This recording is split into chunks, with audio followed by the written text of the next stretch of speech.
I'm throwing this video in because it's something that I do. I happen to be in a phase of my business campaign where we're looking to invest heavily into a bookmarking site.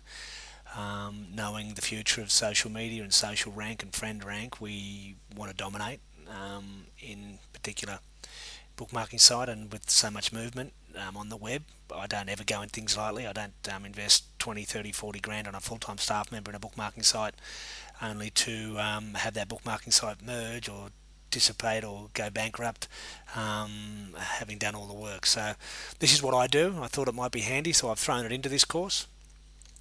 Because it's something that you guys might want to do. I go to google.com and I'll search for CEO dig. Um, I'll search for.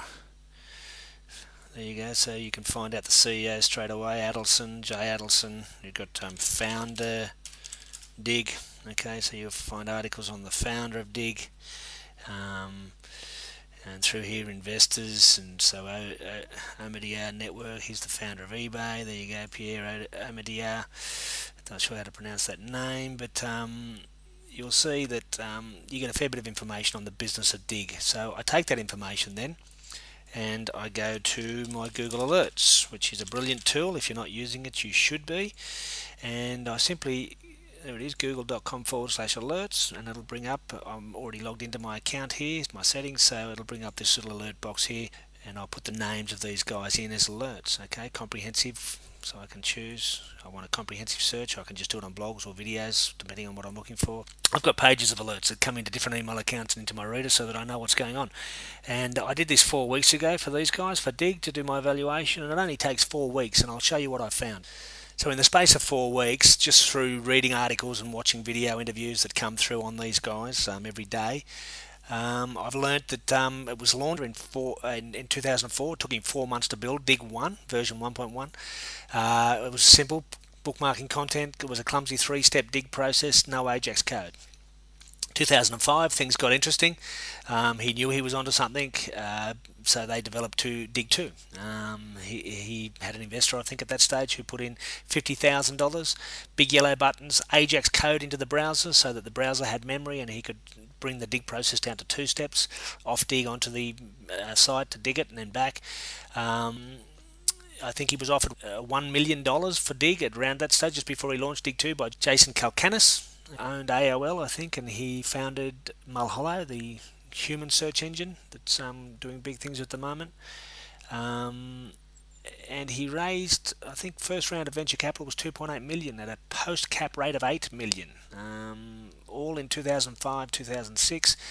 And there were rumours that Dig was purchased by Yahoo at the end of 2006 for 26 million. Dig was getting a lot of offers. Dig was being touted as the future of news around that time. Yahoo ended up buying Dilligence, and at the end of 2006, they had another round of 8 million. They raised 8 million. So all in the space of a couple of years, Dig went from nothing to being a $26 million company. Dig 2, when they finally launched Dig 2, there was a bidding war between Microsoft and Google.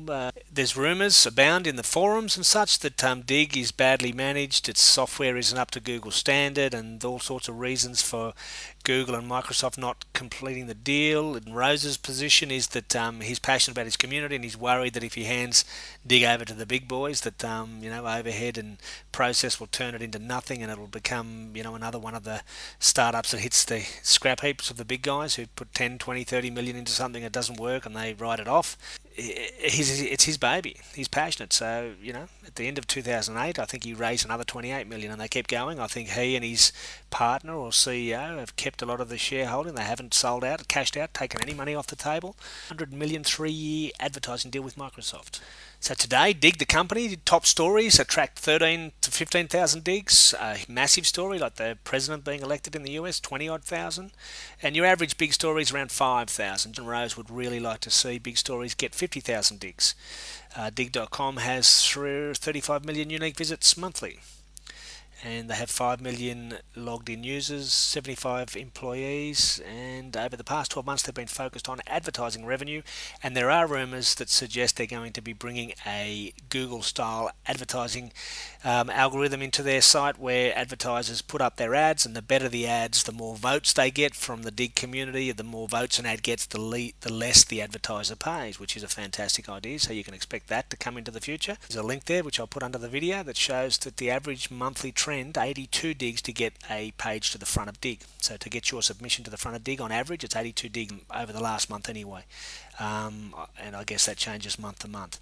Average wait time is 13 hours from the time it's submitted to the front page, and 51% are friendly digs, which means fans or friends. So that means half fans and friends, half strangers, which is interesting because these stats are what you should be moulding your campaign around.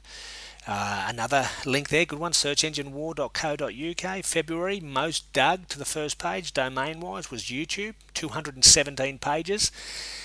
651,000 visits amongst those 217 pages, which suggests that the average Dig homepage can bring you between 20 and 100,000 visits.